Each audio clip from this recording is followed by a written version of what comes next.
Hello, everyone, and welcome to the Platitude Era podcast. What we got here is we got ourselves a special episode. We've been gone for a while. We've been working on other projects, trying to not lose our jobs because we're having so much fun with these podcasts that we've been gone for a while. But something had to bring us back, and that something is Star Wars.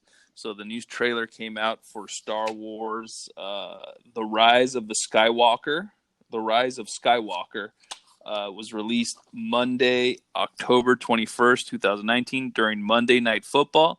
And what did you think of the trailer? At this point, it feels like an obligation. I'm gonna say Last Jedi didn't do a ton of favors for this franchise. Story-wise, I don't feel like I give a shit at this point. Sorry, Star Wars, that's how I feel. But watching the trailer, I'm like, hey, there's a lot of good visuals and cinematography and such. That J.J. Abrams sure does know how to direct. Well, I had the opportunity to go to Star Wars Land recently. I don't know what that has to do with the trailer, but okay. So just being at Star Wars Land and immersing myself in the Star Wars experience, it's got me excited for the new trailer. The trailer starts off with Rey. She's continuing her Jedi training. And there are no more Jedis. Did you not see the last movie? Yeah, but a lot of people hated it. She's a Skywalker now. She's not a Jedi. Oh, she's a Skywalker, so it's a new religion. I don't know. It doesn't matter. Hey, that makes sense. That makes sense why it's called Rise of the Skywalker. They're not Jedis anymore. They're called Skywalkers. Well, I'm pretty sure they had to retcon their, whatever reasoning for calling the last movie The Last Jedi. Before, it was just a cool tease, like, oh, The Last Jedi, what does that mean? Does that mean Luke's coming back? Ooh. And now it's like, oh, now he's gone forever. Now it's The Last Jedi. Oh, spoiler. So now we got to call the new Jedi something, I guess, because the last movie was about the end of the Jedi. So I guess they're called Skywalker now. Remember Anakin when he killed all those children? Forget about it. He was a Skywalker too. The first Skywalker to be a Jedi. Yeah. Shmi was the first one to conceive a Jedi, so you could say something about that.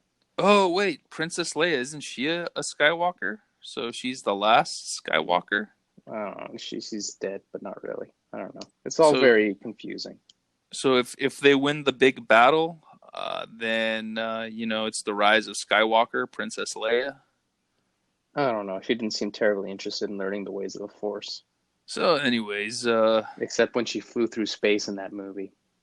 So Rey is training. She's getting stronger and better. I guess because in The Last Jedi they set up that Kylo Ren is like the most powerful figure in the galaxy. So Rey's going to need to train hard if she's going to be able to match wits with him. Then you have, looks like, what is it? You have this ice planet. Looks like something out of Game of Thrones, fire and ice. And you have the Emperor's chair, and I guess the Emperor's coming back. And the shot that I really liked was the Star Destroyers rising from the ice. And then it concludes with the ships. Looks like there's going to be a big battle. It's like all bets are off. The Star Wars Resistance versus the Galactic Republic Empire and the First Order. And you got this epic battle, and then it looks like they've got characters that are saying goodbye. Everyone's talking about C-3PO and like how, oh my God, C-3PO is going to die because he's saying goodbye to his friends. And you have this big embrace between Rey and Princess Leia. So, I'm really excited for this new movie, and I think this one's going to fix whatever mistakes the last one made, The Last Jedi, and it's going to bring everybody back and be thirsty for more Star Wars movie. Well, yes and no, because after this movie, they're going to take a break for a while. I don't know what's next on the slate. I guess the Rian Johnson and then the Game of Thrones flub-ups, they all have their own trilogies, potentially. We'll see. I don't know. Kathleen Kennedy, I don't know what her role in all of this is. If she's going to gracefully step down and allow some Kevin Feige-esque figurehead to take over for Lucasfilm or whatever. Maybe we take a break and we try and fix Indiana Jones again. I don't know, something. Well, that's funny because Kevin Feige is going to have some input in a Star Wars project. I don't know if it's going to be a movie or a TV show, but he's gonna do something there. Oh, good for him. He deserves to have a break from making successful good movies. And as far as Kathleen Kennedy, what I can see here, um, I don't know. There's just some like speculation for Star Wars project. It says untitled Star Wars Obi-Wan Kenobi series, Star Wars Kevin Feige project, untitled Star Wars trilogy Episode One. I don't know. It's like you said, pretty much up in the air. Maybe the reason why these people aren't excited for these movies is because of the fatigue. Um, I don't know if it's a fatigue. Well, I mean, like, I'm pretty sure, like, Man of Steel or which Batman versus Superman or Justice League. I'm pretty like I don't like think people don't look down on those movies because they're superhero fatigue. I think people look down on those movies because they weren't very good. I think that we're not fatigued with Star Wars. I mean, like, Mandalorian's coming out. People are excited for that because it looks like a refreshing take on Star Wars. I mean, you say it's a long time ago, a galaxy far, far away. It should be more than just a couple of humans fighting like a resistance or whatever. This looks like a different take. I mean, most people are seemingly comparing it to a Western or something, which is fine, but it's not the same quote unquote tried and true formula that's been like all nine other Star Wars movies and then those handful of spin-offs. I just think people want a different, refreshing take. People were fine with Force Awakens as being a rehash of A New Hope because, hey, we suffered through like 10 years of mediocre prequels that weren't very interesting to watch. Hey, Star Wars can be good and fun again. Oh, this is essentially Stockholm syndrome where they finally, they stopped beating us and finally gave us a carrot at the end of the stick. So I think that's what Force Awakens was. But then, you see The Last Jedi and it has some interesting concepts. I mean, you can praise it for trying to take risks, but ultimately it failed. And I guess the Uber fans were disappointed because it's hashtag not their Star Wars or whatever. We'll see. Maybe a break is all this franchise really needs, except The Mandalorian looks good. But that's, a different take or whatever. And what's the community saying about this new Star Wars trailer? I don't know much. I think people are tepid, lukewarm. I think people are like, going back to the whole, treating Star Wars fans as like trauma victims. Maybe they're looking at this with cautious optimism. Maybe you have your diehard fans that are like, oh my God, and they'll shed a tear or whatever. Like, can you believe it? C-3PO's in this. Well, yeah, no shit, he's in this. He's been in every other movie ever since. Even the spin-offs he didn't need to be in. He was in those too. And the Whatever. Christmas special. Yeah, he's in everything. Who cares? But I mean, like the Uber fans are probably still Uber fans. The community that's the quote unquote diehard fans that have turned their back on Star Wars because Star Wars turned their back on them. I'm pretty sure they don't give a shit. And then I'm going to say the majority, the rest of us, who lie somewhere in the middle are like, okay, looks pretty good. I mean, but just, do me this one favor, Tony. Don't fuck me. Whatever you do, just don't fuck me. That's all I can say. Whatever you do, JJ, don't fuck me. And I went on the trailer. I saw the trailer online, the Star Wars YouTube channel, and the community's mostly saying this: 2019, the saga ends.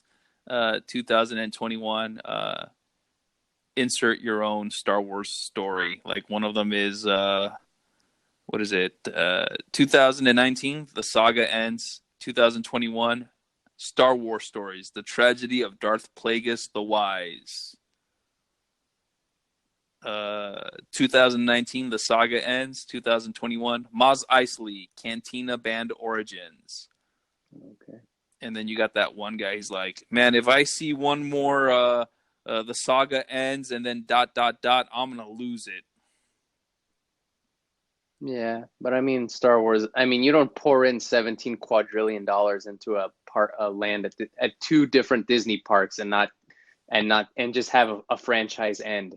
You don't build Marvel Land and like you don't make Endgame and then stop. You keep going. These things print money, so you keep going. That's why we're on like Mario 42 and like Zelda 37. They print money. You keep making them. That's why Coca-Cola's still in business. They didn't retire. They didn't hang up their bottle caps. They kept going.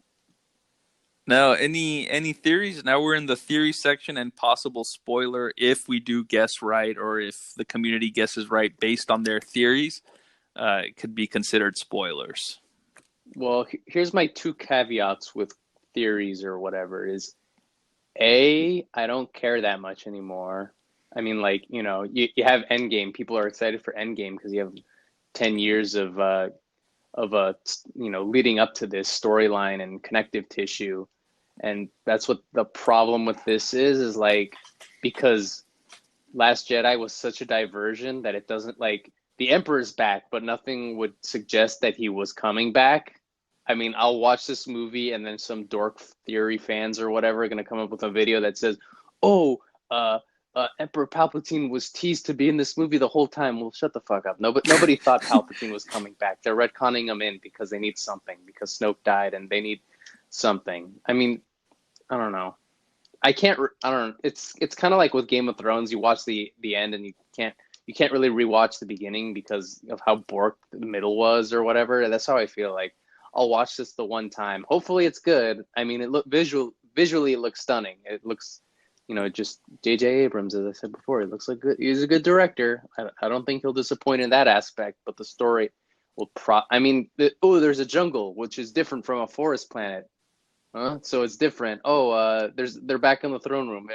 There's a lot of parallels between this and Return of the Jedi. I hope this isn't a remake of Return of the Jedi, but seeing a jungle planet as a stand-in for a forest planet kind of has me stretching my collar, going. One theory I have here, I see it now when you told me about Also, it. That Ewoks are coming back. That's my theory. You're ooh, gonna see a that's gonna gruff be cool. Ewok, maybe missing an eye, and he's like, "Oh, this is a bounty hunter. He's a gruff bounty hunter." And then maybe it's Wicket. Maybe Wicket comes back. There you go. There's my Star Wars theory. I like that theory. And then another one was you told me about Red Letter Media, how they talked about that there might be time travel in this. Oh yeah, well And because this is the last hurrah potentially for this. I mean, this saga. They might reboot the whole thing or just go for a completely different aspect in the next. It's like a soft reboot. Where if The Force Awakens was a soft reboot, then whatever comes after is going to be a softer reboot. So for this movie, you just kind of throw shit at the wall and see what sticks. And the one thing that hasn't been done in the Star Wars franchise is time travel, and it's just stupid enough to maybe not work. but it seems like they might try it this time. Usually that's what a franchise does when they try to fix something. I mean, how else are you going to explain Palpatine coming back? Here's another theory. They're going to show footage from Return of the Jedi because they expect the audience to be dumb and not know what happened in that movie. Who's Palpatine? Who's this Emperor guy? Well, here's a flashback from this movie. Which is funny, when they did Return of the Jedi and Empire Strikes Back, they never explained Palpatine. You just knew that he was a big menace based on his grotesque look and his overpowered. Well, I mean, you just like, hey, who does There's the Empire. Who's the head of the Empire? And then I feel like I don't know. I don't know if it was in the original cut of Empire Strikes Back, but you have Darth Vader talking to a hologram Emperor, and you're like, oh, that's the guy. That's the man behind the man.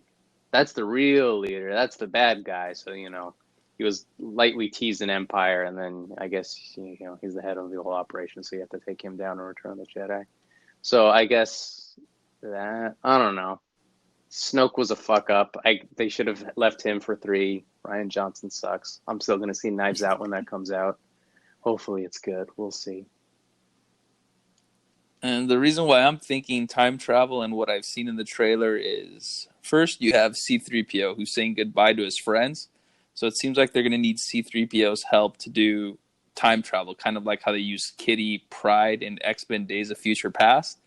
And C-3PO saying goodbye to his friends because he knows whatever they change in the past is going to affect the future, so they're not going to be the same anymore. They're going to be different.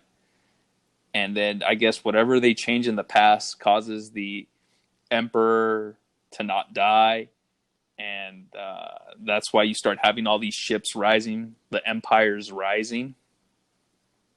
I wonder if it's like a thing where like, hey, somehow the Emperor put like like the Emperor bugged a droid that would hang out with someone who's close to the head of the Resistance or the Rebellion a long time ago. So he implanted a virus into C-3PO however long ago, and that's why in that one trailer he's got red eyes because he's got Sith juice in him, and then they're just gonna reboot him in this movie so then he can forget everything, just like the audience wants to forget everything from this franchise. And then it makes sense why Rose is back. They changed the past so Rose never died. I have a feeling now we have too many characters. We have Rose, and then I think we have Lando's daughter, and then Lando's coming back, and this and that and the other. And I feel like now that there's too much going on. I mean, I could be wrong. Obviously, the movie hasn't come out. We haven't seen it yet, but I'm a little apprehensive. I got a solution People weren't for fans that. of Rose, so I mean, I have a feeling they're going to dial her back. I have a solution for that. They can kill off more of the older characters to make room for the newer characters. Well, I mean, you already killed off the what, are you going to kill off Billy D too? No, maybe just Chewbacca, Princess Leia, C-3PO, R2-D2. So going back to your whole they're going to kill off C-3PO thing. For some reason, I don't think they are going to kill off C-3PO. I feel like this storyline is already the death of that's where you're going to weep for. So it feels like it's adding insult to injury to have a beloved character die. So I don't think C-3PO is going to die, but you're going to get a farewell or something. I don't know. I don't think Disney Star Wars is that morbid and grotesque to kill off 3PO. I mean, Luke died in a sort of heroic way, but because he's essentially a wizard, he can always come back, and clearly there's voiceover from him, so he is back. So, a death from a Jedi is no real. I don't know. I guess a death from a droid's not a real death. I don't know. I'm pretty sure a C-3PO will be fine. You can, maybe you backed up his, use Time Machine or whatever the hell Windows' version of, backup is. Maybe he's in Google Drive or he's on the cloud, iCloud. Yeah, I'm pretty sure his memory banks are stored somewhere. There's probably a server somewhere from the manufacturing company that makes 3POs or protocol droids or whatever. Just oh, you want that personality chip? Yeah, it'll be 3,500 credits or whatever the inflation rate of droid personality chips is. You want a flamboyant droid? That'll be $3,500 credits, and you build them at the. Oh, you want the prissy gold? And theory 2 here is I saw this video on YouTube. I don't know if it's true or not. Anybody knows, write in the comment section of our YouTube video or download the Anchor app and send us a voice message. It's called, I think the channel's called Midnight's Edge, and they're talking about how they're still reshooting Star Wars even though there's 2 months left. They're trying to perfect it. And it kind of makes sense why an earlier trailer we got is completely different from this one. Like you said, we had C-3PO with the red eyes in a previous trailer, and then now in this trailer, C-3PO doesn't have the red eyes, and it's the same scene. Well, it's the same. It's the same. Well, I mean, there's a little monkey thing working on the back of his head, so I'm pretty sure the red eyes thing is 3PO being evil or something, and then the monkey thing in this C-3PO's farewell is I don't know what's gonna happen because I think he's just gonna get factory restored or something. He's gonna the little monkey thing's gonna take a paper clip and then push the in that little hole where the button is so you don't accidentally reset it. And I'm pretty sure that's what that monkey thing is doing to 3PO. So I mean, it's the same scene. Whatever horrible facts you're getting are clearly wrong because I'm pretty sure it's the same scene where it's I'm getting my factory restored because I'm semi-evil. No, there you go. That's why he has gold eyes and red eyes because the evil is spreading. Now, what about Darth Rey? She wasn't in this trailer. Well, that was very clearly just a whatchamacallit, a force premonition or hallucination, whatever thing that Luke went through back in Empire. It was oh, he saw himself. He didn't actually turn into Darth Vader. I'm pretty sure the Empire Strike Back trailer doesn't put that in. That was very clearly just that classic J.J. Abrams mystery box tease or whatever. What? She turns bad? Nobody thought she turns bad. Nobody's fooled by that. So you're saying that these are not or it's reshoots. Color corrected where in the movie she'll actually the lightsaber color will be blue, but they changed it to red for a trailer to spook everybody. So you're saying that J.J. Abrams is just borrowing stuff from previous Star Wars movies instead of coming up with new stuff?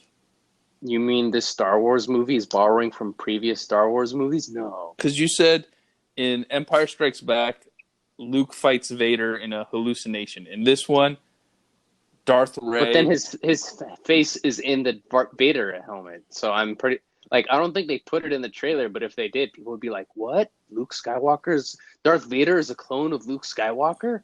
Or something, there's probably ridiculous speculation from that. Well, and But like, I mean, there should you wanted to say, is this like, here's our theories for the movie. You know what my theory is? Nothing spectacular or interesting or revolutionary is going to happen.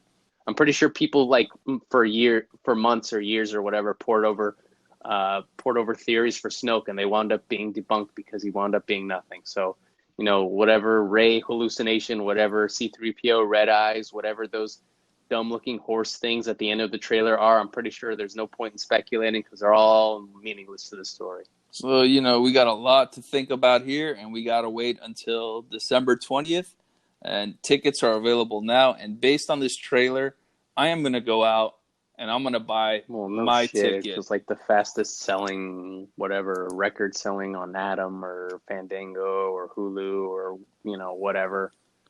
People are clearly, like, doesn't matter how many times people bitch about it. They're still going to go out and see it. And, it'll make $80 billion in the box office on its opening hour or whatever. Are you going to buy your advance ticket or... I already did. Oh, okay. So I'm gonna go buy my. I don't care how much I'm gonna shit on this trailer. I'm still the fool. I'm still the schmuck that went and bought his tickets early. Clearly, I'm a hypocrite. Not at all. Vote with your dollar by mocking something and winding up paying full price. You're not a hypocrite. You're either a journalist or a critic. So it's part of your job to see this movie and report back to us. Exactly. This movie. We're here to post late reviews so you, the audience, can be informed. You, the customer, are better informed. Hopefully by then I'll have my editing down to a science. Will. All right. I don't trust you. I don't trust your ability as far as I could throw your fat ass. Well, everyone, thank you very much for listening to our podcast, whether you do it through Spotify, the Google Podcast app, download that Anchor app, send us a voice message, search Platitude Era. Or thank you for watching us on the YouTubes, searching Platitude Era. Click that subscribe button and then click that cowbell notification. So, because we post irregularly, you like our content, click subscribe, click the cowbell. That way you know when our stuff is up. And help us join the movement. We have a goal where we want to get max subscribers with minimum effort. We want to turn the establishment upside down. So join the movement, subscribe to us, help us achieve our goal of max subscribers, minimum effort. If you're into that social media junk, Twitter at Platitude Era or Instagram at Platitude Era Show. Goodbye, everybody.